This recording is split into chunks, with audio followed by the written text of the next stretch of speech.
from Fox and Kit WoodWorks. The other day I made a video going over some basic tools you'll need for doing DIY stuff around your house or simple woodworking projects. After watching that video during editing, I realized, you know what? I made an assumption there that you might know what other materials or accessories you might need to use those tools, but also maybe I should add in a few extra tools that if you want to speed up your projects or be able to open up the amount of projects you can do. So in this video, we're going to call it part 2 of beginner's tools and go over some additional tools and materials you'll need. So crack your favorite beverage, just a water today, and welcome to the Fox Den.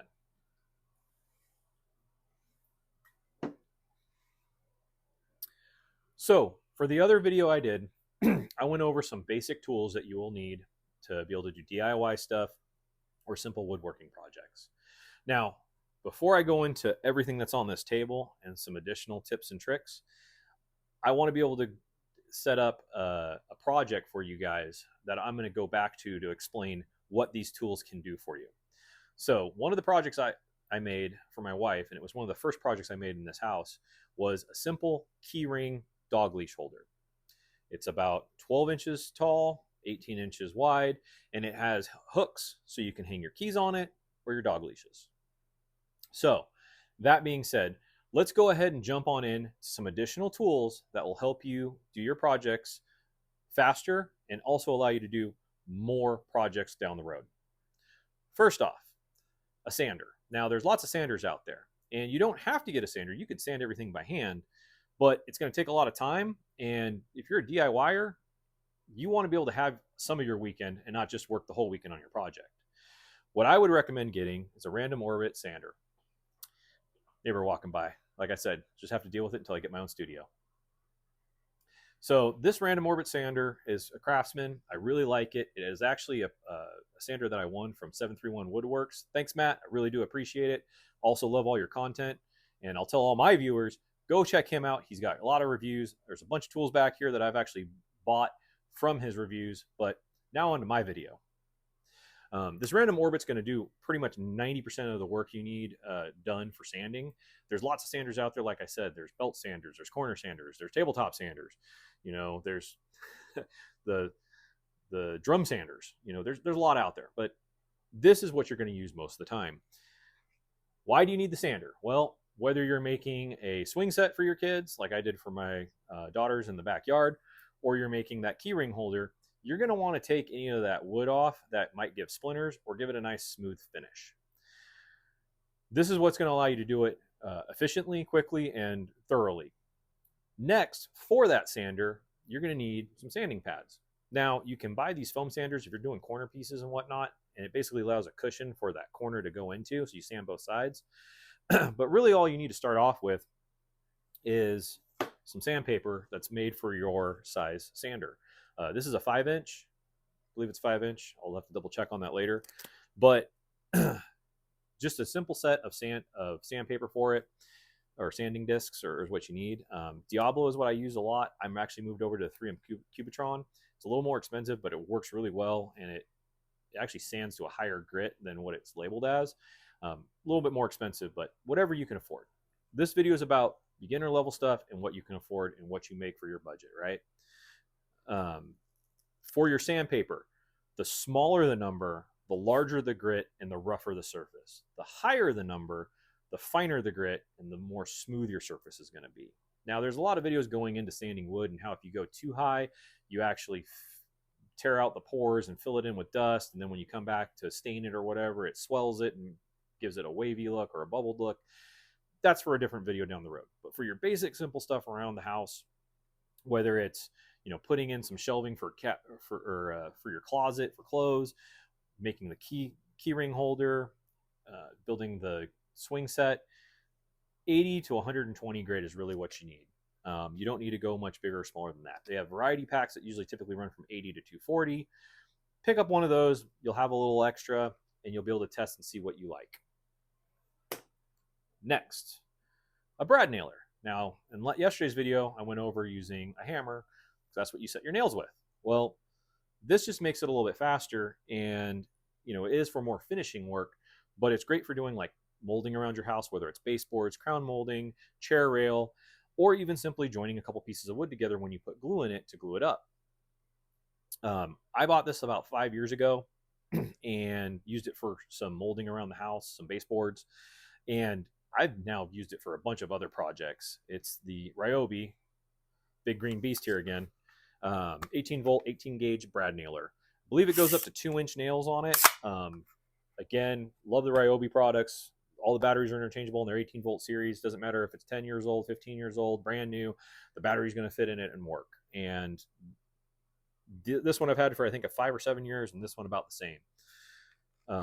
But it's going to speed up your projects, and it's going to make it a lot easier for that finishing nail work. Now, it does not replace your hammer and nails for when you're trying to put up fences or bigger projects, but there's other nail guns for that. But again, for another video. Next is a jigsaw. And again, Ryobi jigsaw. This is what's going to allow you to make those arch and curve cuts or swirl cuts or whatever you're trying to do in a piece of wood. Or, let's say you have to patch a hole in a wall. You could actually use this to cut your patch out. A lot of times with drywall, you have your drywall saw, a little hand saw, to be able to cut it out. If you need to patch it and put another piece of drywall in, you could actually use this to cut your square to fit the same shape. A lot easier than trying to run it through with the skill saw or whatever. It's just something that's really nice. Ryobi does make a new one that is a compact one where the handle's down here. Heard a lot of great things about it, so go check out those videos. Again, Matt 731 Woodworks does a great review on it, so go check it out.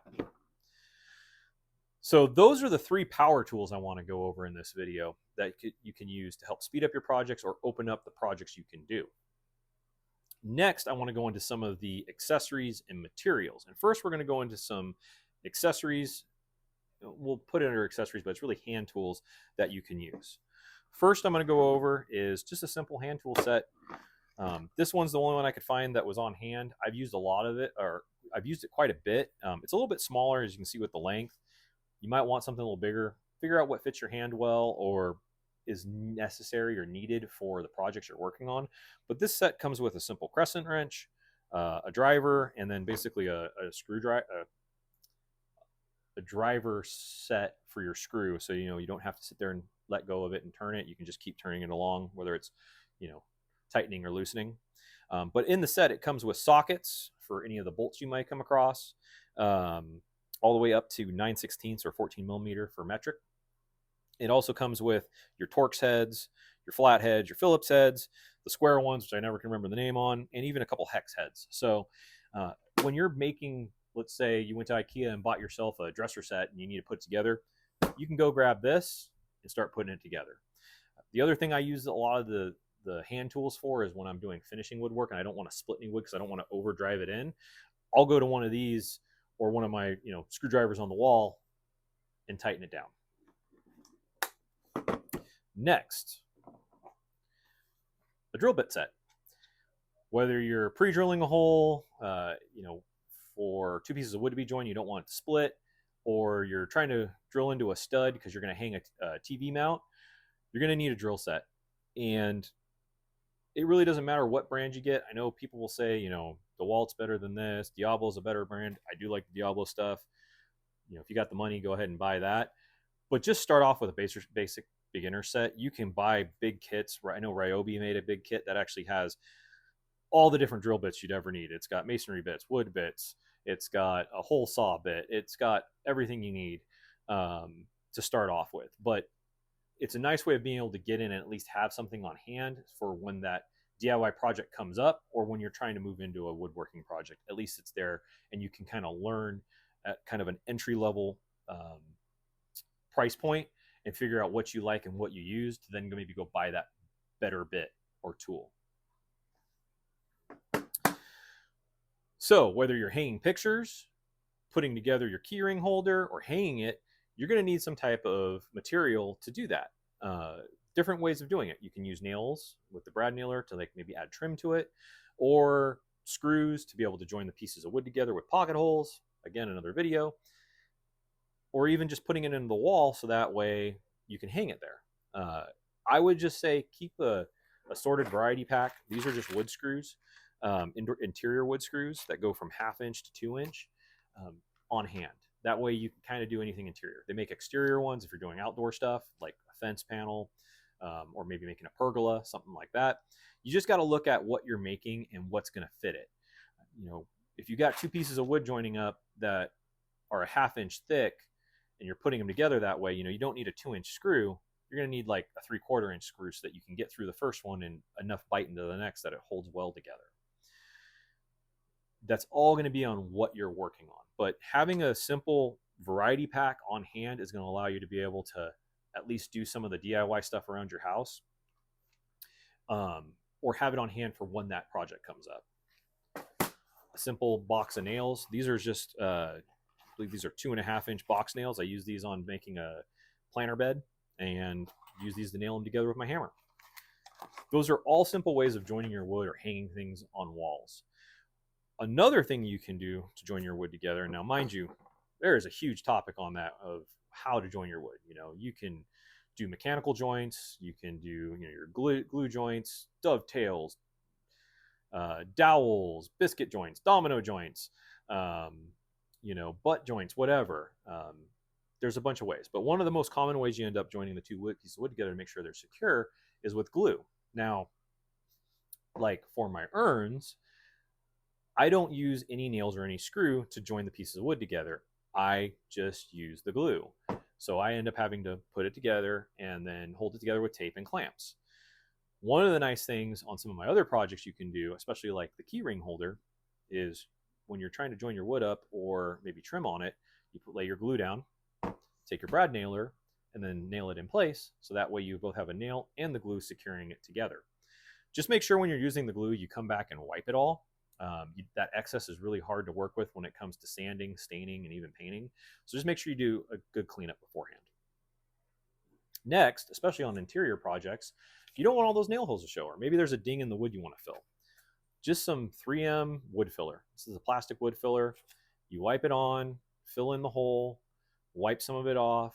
You can come back with a wet towel when it's dry to wipe the excess, hit it with the sander, you're good to go. This is where the tip comes in. If you don't have this, but you have this, you can use that in place of it. Let's say on your keyring holder, you have your corners put in on the framing or the trim piece. And there's just a little bit of a gap, or there's a few holes from your brad nails. What you can do is take a little bit of the glue, rub it on that point where that gap is, come back with your sander, and sand that area. And what will happen is that dust it creates will actually adhere to that glue and fill that hole naturally. And it'll be the same color of the wood you're working with. So, as I said, we're going to use the keyring holder as my example piece. Let's say you got it all put together. Now it's ready for finish. There's lots of different ways you're going to finish your projects. First of all, you're going to make sure it's fully sanded to the level you want, and that it's wiped off and clean of any dust, or as much as you can. If you don't, the stain may not set in correctly. It might give you some bubbles and waves, and it won't look quite as finished. Once that's all done, you have to decide how you want to finish this project, whether it's painting or staining or leaving it natural. For indoor stuff, I recommend using some type of polyurethane or lacquer-based sealer to seal it all, depending on where it's going in the house. Again, down the road, future videos, we'll talk about food safe stuff, like for the chicken egg dispensers I use, or like cutting boards. You want to stay away from that and go to your natural sealants, like beeswax, paste wax, things like that. But for your projects like the keyring holder, it doesn't really matter as much because you're not going to get food and stuff on it that you're at least eating afterwards. But for mine, I actually painted and stained 2 different ones, and whatever paint you choose, you can actually even use paint you have running around the house from interior painting your walls. It works just fine for that. But for the stains, I've been really going with this Varathane water-based stain. Buy the small cans. They go a long ways. That way you can try multiple colors and you're not wasting a huge can of it. The gel stain I've actually really liked too. For different application processes, I don't get as much bleed through, like if I'm trying to stain something with tape blocking off another area. But you just kind of got to practice with it and get a piece of wood out, put your stain on it, see what you like, see how it works, and choose the one that's best for you. Once it's stained and dried, you're going to want to seal it. And typically, what I've been using has been this Rust-Oleum acrylic lacquer. I've used a bunch of other lacquers in the past. They've all worked well. One of the issues, since I work out in my garage, high humidity levels sometimes or cold weather, they'll when you spray it on, it will get air bubbles in it, and they won't get out before it dries, and you'll get this cloudy hue to it. And then it kind of becomes a pain. You either have to resand it, put it out in the sun, a whole bunch of tips and tricks on that. But this stuff I haven't had that many issues with on it. In fact, I haven't had an issue with it yet, and it works really well. The other is wipe on polyurethanes or spray on polyurethanes. I've used these two. They work really well. It just depends on the application you're doing.